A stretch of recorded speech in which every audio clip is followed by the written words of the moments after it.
This is how to change font in Overleaf. Go to Overleaf and from your project dashboard, you can select a project you want to change the font, or you can create a new one. Let's say we will open our MyLatex project. To change the font, we will use a certain font style. Let's try Helvetica.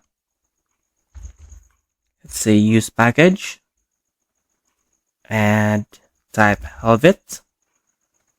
Then type renew command.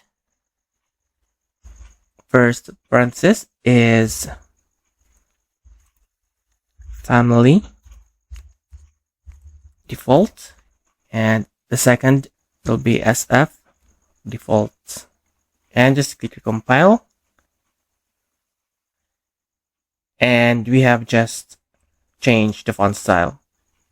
And if you want to change it to Palatino, for example, just use Math Bazo and hit recompile,